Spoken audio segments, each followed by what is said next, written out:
The long June twilight faded into night. Dublin lay enveloped in darkness, but for the dim light of the moon that shone through fleecy clouds, casting a pale light, as of approaching dawn over the streets and the dark waters of the Liffey. Around the beleaguered forecourts the heavy guns roared, here and there through the city. Machine guns and rifles broke the silence of the night, spasmodically, like dogs barking on lone farms. Republicans and Free Staters were waging civil war. On a rooftop near O'Connell Bridge, a Republican sniper lay watching. Beside him lay his rifle, and over his shoulders was slung a pair of field glasses. His face was the face of a student, thin and aesthetic, but his eyes had the cold gleam of the fanatic. They were deep and thoughtful. The eyes of a man who was used to looking at death. He was eating a sandwich hungrily. He had eaten nothing since morning. He had been too excited to eat. He finished the sandwich, and taking a flask of whiskey from his pocket, he took a short draught. Then he returned the flask to his pocket. He paused for a moment, considering whether he should risk a smoke. It was dangerous. The flash might be seen in the darkness, and there were enemies watching. He decided to take the risk. Placing a cigarette between his lips, he struck a match, inhaled the smoke hurriedly, and put out the light. Almost immediately, a bullet flattened itself against the parapet of the roof. The sniper took another whiff and put out the cigarette. Then he swore softly and crawled away to the left. Cautiously, he raised himself and peered over the parapet. There was a flash, and a bullet whizzed over his head. He dropped immediately. He had seen the flash. It came from the opposite side of the street. He rolled over the roof to a chimney stack in the rear, and slowly drew himself behind it, until his eyes were level with the top of the parapet. There was nothing to be seen, just the dim outline of the opposite housetop against the blue sky. His enemy was under cover. Just then, an armored car came across the bridge and advanced slowly up the street. It stopped on the opposite side of the street, 50 yards ahead. The sniper could hear the dull panting of the motor. His heart beat faster. It was an enemy car. He wanted to fire, but he knew it was useless. His bullets would never pierce the steel that covered the gray monster. Then round the corner of the side street came an old woman, her head covered by a tattered shawl. She began to talk to the man in the turret of the car. She was pointing to the roof where the sniper lay. An informer. The turret opened. A man's head and shoulders appeared, looking toward the sniper. The sniper raised his rifle and fired. The head fell heavily on the turret wall. The woman darted toward the side of the street. The sniper fired again. The woman whirled around and fell with a shriek into the gutter. Suddenly, from the opposite roof, a shot rang out, and the sniper dropped his rifle with a curse. The rifle clattered to the roof. The sniper thought the noise would wake the dead. He stooped to pick the rifle up. He couldn't lift it. His forearm was dead. "I'm hit," he muttered. Dropping flat onto the roof, he crawled back onto the parapet.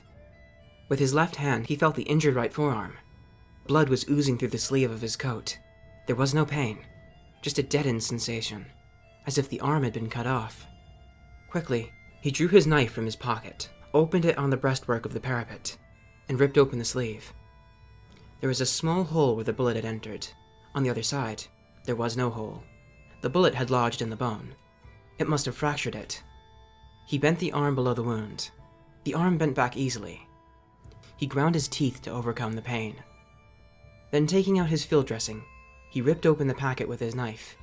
He broke the neck of the iodine bottle and let the bitter fluid drip into the wound. A paroxysm of pain swept through him. He placed the cotton wadding over the wound and wrapped the dressing over it.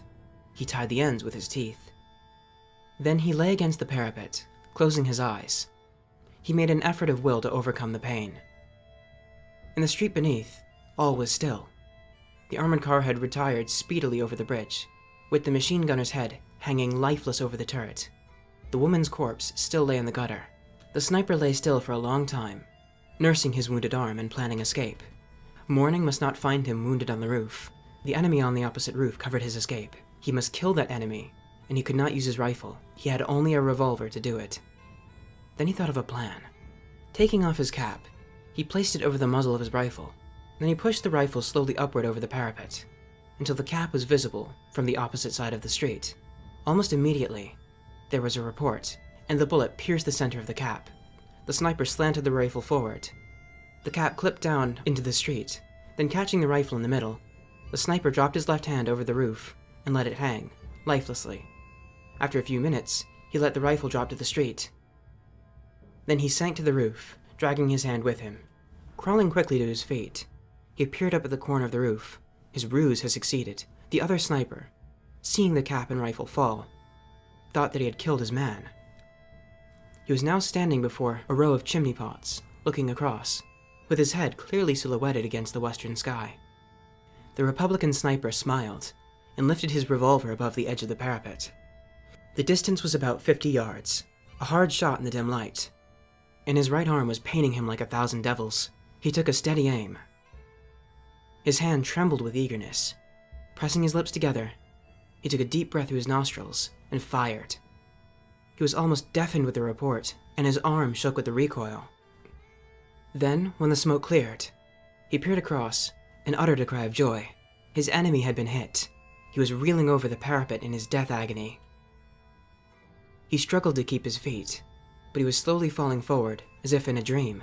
The rifle fell from his grasp, hit the parapet, fell over, bounded off the pole of a barber shop beneath them, and then clattered onto the pavement.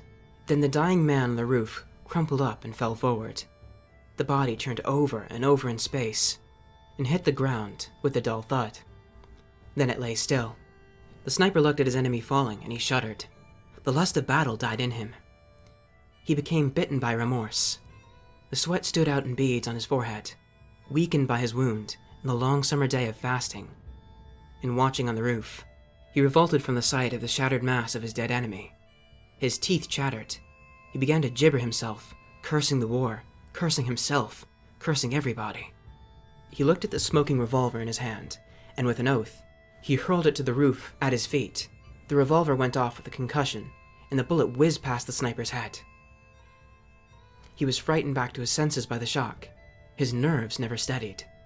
The cloud of fear scattered from his mind, and he laughed, taking the whiskey flask from his pocket. He emptied it at a draught. He felt reckless under the influence of spirit. He decided to leave the roof now and look for his company commander to report. Everywhere around was quiet. There was not much danger in going through the streets. He picked up his revolver and put it in his pocket. Then he crawled down the skylight to the house underneath.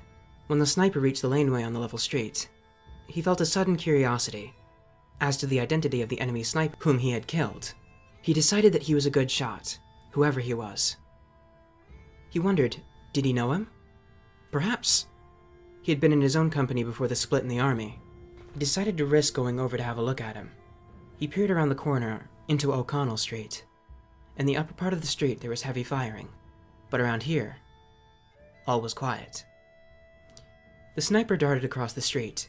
A machine gun tore up the ground around him, with a hail of bullets, but he escaped. He threw himself downward beside the corpse. The machine gun stopped. Then the sniper turned over the dead body and looked into his brother's face.